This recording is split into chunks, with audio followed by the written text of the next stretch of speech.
नैसर्गिक शेती आणि मुनाफा हे शब्द बरोबर जात नाही.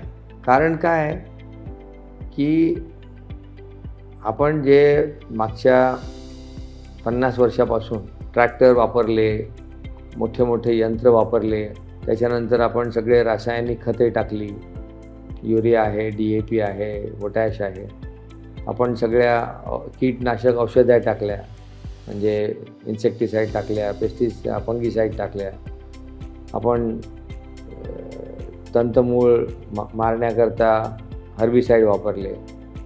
हे सगळं केल्याच्यामुळे 2 गोष्टी झाल्या की आपलं जे कर्बचे प्रमाण आहे ते घसरलं.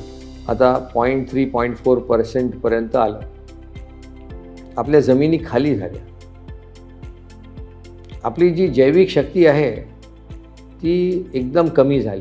आता काय होतं की जेव्हा तुम्ही केमिकल शेतीपासून, म्हणजे रासायनिक शेतीची पद्धती जी आहे तिच्यापासून जेव्हा तुम्ही नैसर्गिक पद्धतीवर येता, तर पहिल्या वर्षी काय होतं की तुमची जैविक शक्ती क्षीण असते. तर जैविकमधून जे पोषण देण्याची ताकद आहे ती पण कमी पडते आणि यामुळे तुमचं उत्पादन कमी होतं.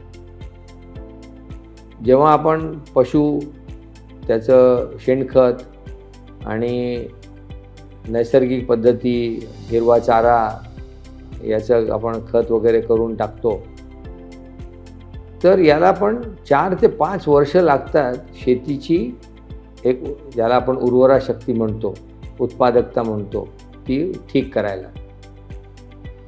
तर इथे शेतकऱ्याचं नुकसान होतं आणि तो मग काही अडॉप्ट करत नाही. आणि म्हणूनच 99% आज आपली शेती नैसर्गिक सिद्धांतावर बदलत नाही आहे. निसर्ग नेहमी बरोबर असतो, नैसर्गिक सिद्धांत नेहमी बरोबर असतात, पण निसर्ग नेहमीच एकदम ऑप्टिमम, म्हणजे कार्यक्षमता एकदम बेस्ट नसते.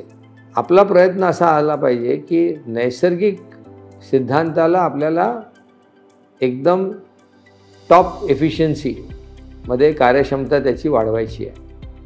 तर हे जे होणार आहे हे जैविक तंत्रज्ञान जे आहे किंवा ज्याला मटेरियल तंत्रज्ञान ज्याला म्हणतो, मटेरियल्स टेक्नॉलॉजी ज्याला म्हणतो, या दोन्ही विज्ञानांना जेव्हा आपण नैसर्गिक सिद्धांताच्या बरोबर कंबाईन करू तेव्हाच हा बदलाव होईल की नैसर्गिक सिद्धांत आता एकदम चांगले कार्यक्षम पहिल्याच शेतीच्या क्रमामध्ये होऊ शकते. आणि ते जर झालं तर तुम्हाला तितकेच न्यूट्रिएंट आता बायोलॉजी पण उपलब्ध करून देऊ शकते.